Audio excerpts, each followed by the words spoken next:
What should you expect from your first singing lesson? I had my first singing lesson when I was 18 years old. I was singing for years before then. I was in choir, I was in rock bands, but I never really knew what singing technique was. We started off getting into all these analogies of picture a fly on a highway and picture biting an apple. Yeah, it kind of worked, but I was always left a little confused. So I'm making this video to explain all the things that you should be covering with your teacher in your very first singing lesson. If you're more advanced, you might already know this information. You should already know this information. And if you don't know this information, hopefully this video can help you. Subscribe and like and follow for more. I'll be using lots of diagrams to explain what we can't actually see when we're singing. Imagine trying to play guitar or piano, but you couldn't see the instrument. It would be kind of crazy to jump into it without really being able to look at it and observe it and see how it actually works. Knowing the anatomy of the voice as a singer is a very empowering thing. I struggled with finding consistency in my singing. Now, as a professional singer, it's so important that every day I can deliver a professional level of singing because I'm being paid to do so. The first thing that you should start with when it comes to vocal anatomy is the voice itself, the vocal cords. This is also referred to as the glottis, glottal closure you might hear, the onset, the vocal cords, cords spelt with an H, cords spelt without an H, the thyroarytenoid muscles, the cricothyroid muscles. But what I really want you to think about is the vocal cords sit inside the larynx. We'll get to the larynx. So the vocal cords sit around the Adam's apple. If you just hum, you should be able to feel the vocal cords. That buzzing is the vocal cords coming together with airflow shooting from underneath. Check out this diagram of the vocal cords so that you can have an in-depth look at what they actually look like. They're very small, so all the diagrams you'll see, obviously for understanding, they're going to be bigger, but they're so tiny. It's like the white on your pinky nail. If you put that up against your other nail, you'll see, oh my gosh, that's so small.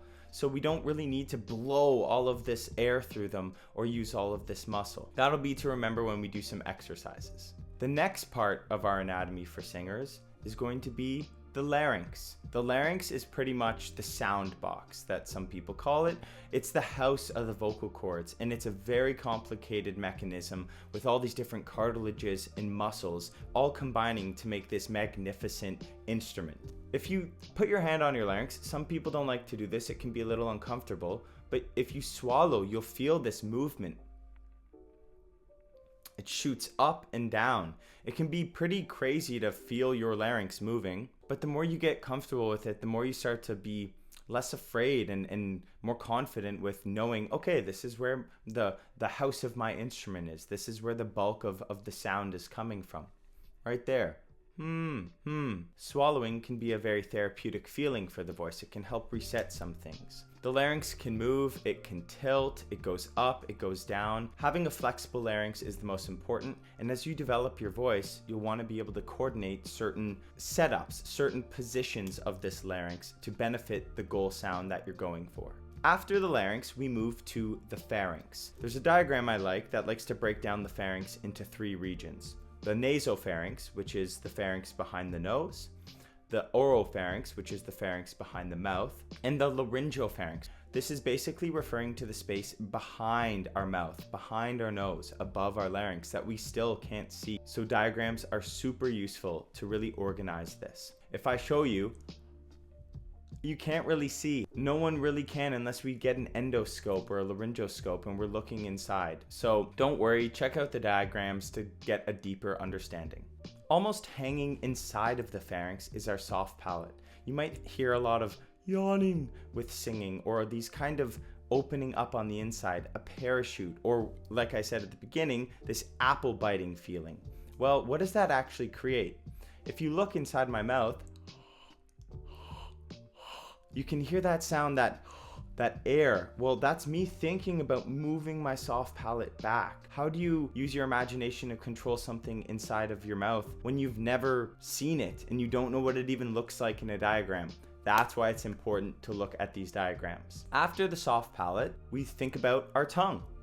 The tongue, which has basically a lot of moving parts to it, the front and the back can be used independently. Your tongue is attached to the hyoid bone, which is attached to the larynx. Then we get to the lips. This can really change the sound, and for me, I find that moving my lips in specific embouchures, as if playing trumpet, I don't play trumpet, but embouchure is a word they use a lot for wind instruments. Well, it affects the sound, it affects our overtones, it affects the colors, and I find it really affects the space and awareness of the pharynx, of the larynx, and of the tongue when I play around with my lip shapes. Now, of course, something that everyone kind of deals with, especially me, is jaw tension. A lot of us carry tension in our jaw throughout the day while we sing. It's basically a bunch of these muscles here that are gripping all the time. And when I sing, I grip with my jaw. So it's important to be aware of it. So when I'm thinking about relaxing, which part of my jaw am I relaxing? Which muscles? If you bite down, you're going to be able to feel your jaw muscles. So learning to relax them when you sing, that feeling of, oh, pretend you're drunk when you sing. Well, what does that mean? How do you recreate those sensations that a teacher might be saying? Always go back to the anatomy. Oh my gosh, everything's connected. Of course, it's our anatomy. But when you're doing exercises and your teacher is asking for something specific, you need to know what you're moving and what it feels like. And you will get better with the sensations and the proprioception, knowing how it feels in your own body. This kinesthetic awareness. These are a lot of big words that I probably can't spell, and it's taken me a while to pronounce, but you will hear them eventually. If you have any questions about the anatomy, let me know. I'll be happy to respond and do my own research to go deeper and deeper.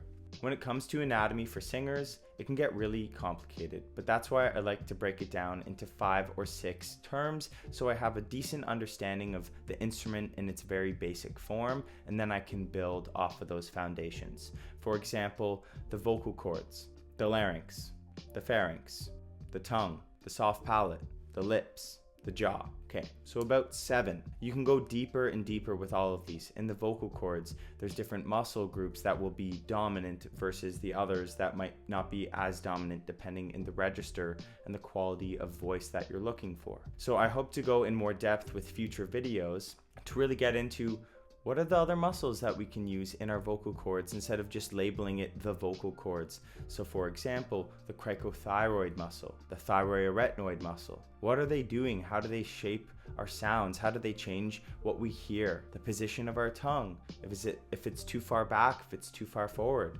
Our embouchure, what if it's bright? What if it's dark?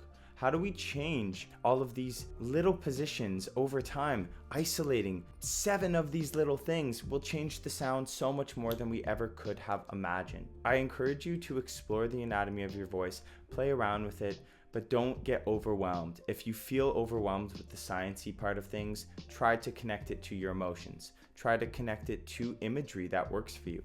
And again, it's always different depending on who you are. Some people don't like to think about science at all when they sing. Other people, it's really important for them to have that foundation for confidence and for consistency. Subscribe and like and follow for more.